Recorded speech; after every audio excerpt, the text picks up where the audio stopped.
So, if you see my last driving video, you'll know that that's my thinking time. When I feel like I've got a lot of thinking to do, I love to just get out on the road and drive. Of course, the other reason for doing this video is that this was straight after a bit of a heat wave that we had, and my dog, who just loves going for drives in the car, hadn't been in the car for over a week. So I thought I should really take her out for a drive. So this, of course, lends itself perfectly to the fact that I wanted to have a more relaxed chat about Kylie this time round, about things that are going on YouTube, and just to give people a bit of an idea of what my personal beliefs are when it comes to Kylie's case. So you've probably picked up on the fact that there's a bit of stress going on YouTube yet again. And to me, what it seems to boil down to is that there is one individual who's hell-bent on pushing the narrative that Kylie died in an accident, and that's the end of the story, that there was nothing nefarious going on. And that's well and good. I've got no problems with people believing what they choose to believe when it comes to Kylie. But here's the rub.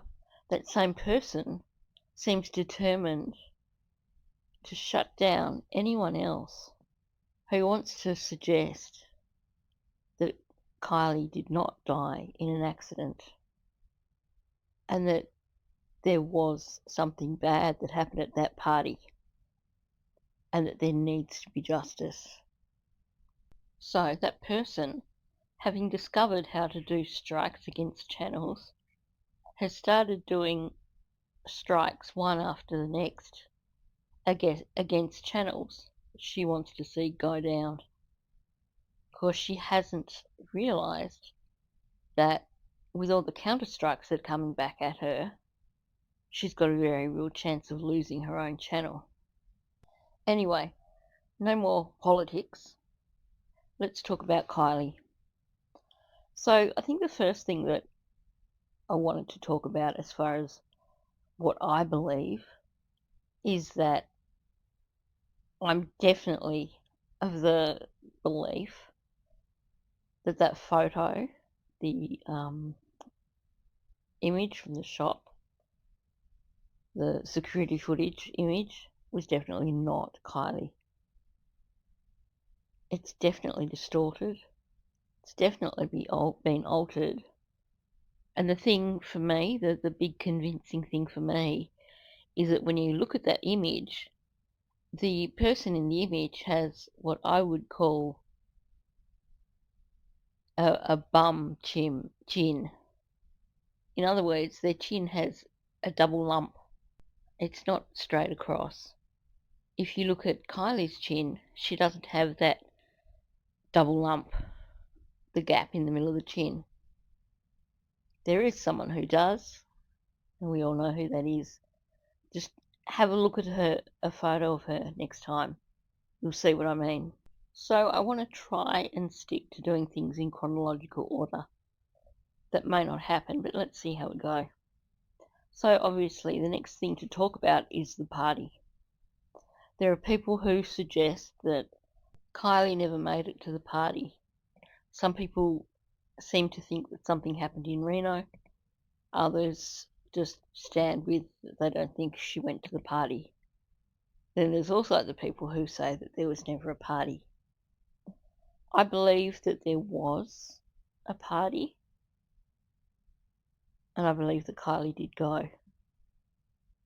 I think we've got to remember that law enforcement did confirm that there was a party. That's one side of it, and I know that we can talk about honesty and all that sort of stuff when it comes to law enforcement, but those early presses, I really don't think, if they were covering up at a later date, I really don't think they were doing anything in the early presses to try and cover up anything. So them saying that there was a party and that they're having trouble with kids who wouldn't talk and they're trying to get more footage from the party says to me that there definitely was a party and that Kiely attended. We know that they have a video of her from the party wearing the white Odd Future hoodie. Interestingly enough, it was actually her mother who told law enforcement that Kiely was wearing that hoodie at the party. And then they went looking and they found a video of her wearing that hoodie. I find it interesting because how did Lindsay know she was wearing that hoodie? Lindsay had gone out to Reno to the car show thing and hadn't seen Kiely since early that morning. And yet she was certain that Kiely was wearing that hoodie. So I do believe there was a party of sorts. But I also have questions about Boca. There seems to have been quite a lot of things that point to the possibility of there being a party at Boca. Whether this was a separate party and there was one at Prosser also, I don't know. Something that I don't think we could really know unless someone came out and told us. But I believe that there was a party at Boca as well. My thoughts, based on things that have been said, you've got that mass exodus of cars at 12:30, etc., etc. I wonder if Boca was the after party, and if perhaps that's where the fights were set up. If you have a look on Google Maps, you can see an area of Boca Reservoir where you can see that cars have been doing donuts. It would also be a good area for fight clubs because it would be fairly level without too many rocks or anything. It makes me wonder, since that was the popular spot for donuts, wouldn't that be the popular spot to go to for a party? I feel confident that there was a fight club, and I feel confident that someone fought with Kiely and hurt her. We've had it mentioned by Adventures with Purpose. We've had it mentioned in various other places. Even Sammy mentioned a fight club. And the thing that everybody found disturbing was her comment, not this time, about people arguing over who won. We've got accounts from Megan Cole where initially she tries to pretend that she knows nothing about fight clubs, but in a live stream with Ara, she was going on for quite some time about just how the fight clubs worked. She sounded like someone who'd witnessed a fight club, or someone who'd perhaps been told all about them. And yet, most recently, she claims that she knows nothing about fight clubs. So my question is, was Kiely lured there for a fight? Did something happen during Fight Club that cost Kiely her life? I think it's naive, given all the evidence that there is, to say that there weren't any fight clubs. We even had law enforcement saying that there was a fight at the party and they were looking for more footage. Obviously, that had some relevance in Kiely's case. Did Kiely's car go into the reservoir the night of the party? I feel pretty certain that it did not. We've had all the accounts of helicopters being able to see the bottom of the reservoir. We've had multiple agencies checking out the reservoir looking for Kiely and her car. And it was said multiple times that this is Tahoe. We've got the best search and rescue teams around. It's a ski resort area. In summer, it's a water resort area. People go there, summer and winter. And the teams that go out for searches have got a lot of experience. I've heard people say that the Washoe team is one of the best ones in the country. So why did so many agencies search and not find the vehicle? I know Adventures with Purpose have a record of finding vehicles when other people haven't. But I think in this instance, it just doesn't make sense. There were so many agencies out there. Someone should have seen the vehicle, which to me says that it was definitely not in there early on in the piece. When you look at the various sightings of the vehicle that were reported, the one that stands out to me is the one that was on the 17th, I think it was. It was in the evening, and it reported the car being on the side of the road with the door open.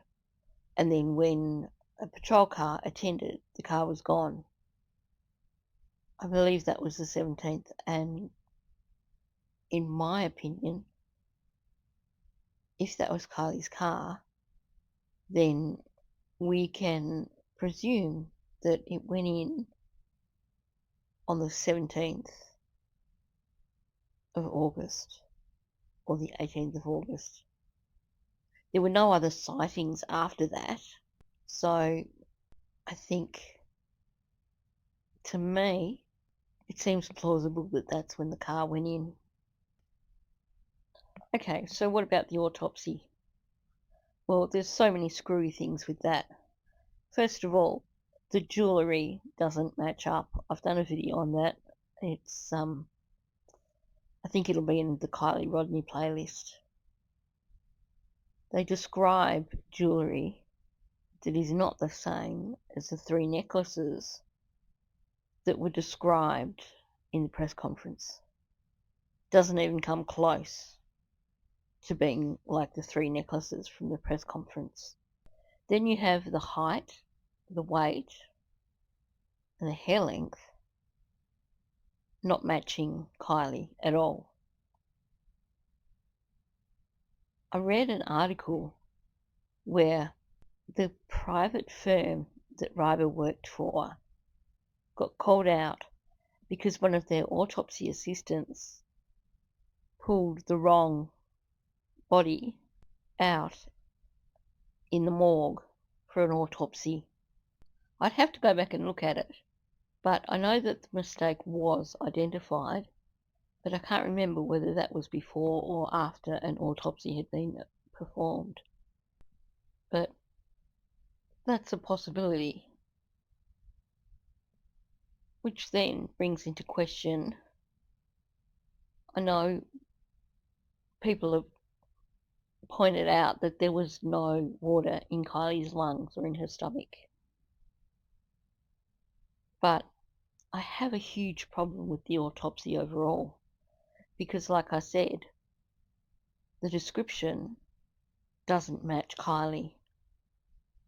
Although, and I hate saying this, but a body that had been decomposing for a while, it's possible that height and weight were only an approximation, because it wouldn't be a pleasant autopsy to do, that's for sure. Is that also why there were no dental records taken? Why there was no DNA? Perhaps lab technicians didn't want to be in there. There are so many questions which need to be answered about that autopsy. If it was Kiely, she didn't drown. If it wasn't Kiely, who was it? And what happened to Kiely? I don't believe this bullcrap about Kiely not being deceased. I believe that Kiely was in that car when it was removed from the water, but there's always the possibility of slip-ups and mistakes when identifying bodies for autopsies. But to be honest, at the same time, I also question whether an autopsy really was done, or if perhaps instead they pulled out a standard autopsy and just added a few things in to make it look like it was Kiely's autopsy. There's too many irregularities, and the autopsy is incomplete. I think, at the very least, there needs to be a closer examination of that autopsy and of I don't believe for one moment that it was an accident. It wasn't a wrong turn road. If you look at CCTV's footage of her driving along that road, it is so rough.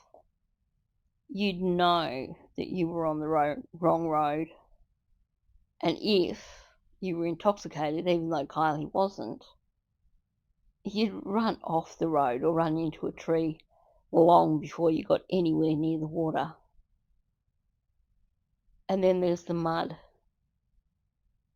You'd be stuck in the mud before your car could go in far enough to sink. We've seen the photos of cars that were stuck in the mud. Sure, it doesn't take a great deal of water underneath the car for it to begin to float. But if the car's stuck in the mud, it's not going to float. And it's also not going to be able to get deep enough into the reservoir to begin to float in the first place. Sure, with windows open, it may have sunk faster, but also with windows open, there's no air bubble to be chasing into the back of the vehicle, just for starters. But also, think about how that car is going to go under. The front window was all the way down. The window in the back was halfway down. The weight, most of the weight, was in the engine. So that car was going to start tipping down engine first, meaning that the water was going to start pouring in through that open window, because that was much lower than the other window that was half open. As the water tipped into that open window, the car would have started tipping off to the side, meaning that, sure, you wouldn't be able to get out through that open window in the front, but if you were trying to climb out and away from it, you'd be climbing directly in the direction of that window that was half open. Why would you not then go out through that half open window, which had a much larger gap than the gap between the roof and the top of the seats, to get through into the back hatch section of the vehicle? You just wouldn't do it. And I know there was at least one interview where someone questioned Jared about how many times have you found people in the back hatch. His answer was only once. According to him, people have been found in the back seat, but not in the back hatch. Kiely was the first. And the seatbelt that was caught in the back hatch, that doesn't happen on its own. You have to pull it down from the roof. So what was that seatbelt holding in place? Or who was that seatbelt holding in place? Why was Nick so shaken up when he came up out of the water?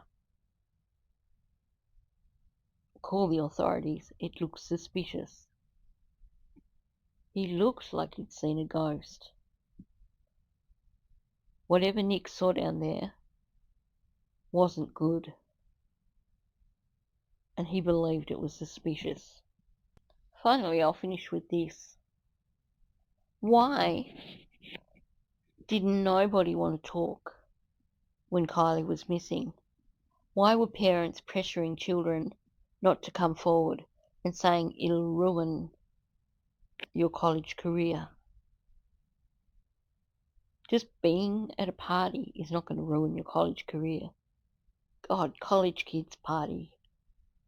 Colleges aren't going to turn around and say, no, you're no longer accepted because you went to a party. Get real. And why have there been people bullied off the internet for covering Kiely's case? Why have so many channels vanished or been pushed away from covering Kiely's case? And why is it all starting all over again? Suddenly channels are being bullied again because they are covering Kiely's case. If it was just an accident, why would that happen? What would be the need to try and bully people, threaten people, or bribe people to walk away from Kiely's case? Anyway, that's my thoughts. Hopefully it's not too much of a ramble. And yeah, I know if you're American, you hate me driving on the left side of the road. Apologies. I'll also apologise because after the heat, the little rubber bit that holds the dongle in place for my phone was a bit loose, so it probably wasn't the most delightful drive, but I thought it was one way of just sharing my thoughts, give you something different to look at while I spoke about my thoughts on Kiely's case. Anyway, I'll leave it at that. There's probably heaps more I could say, but I didn't want to make this a long one.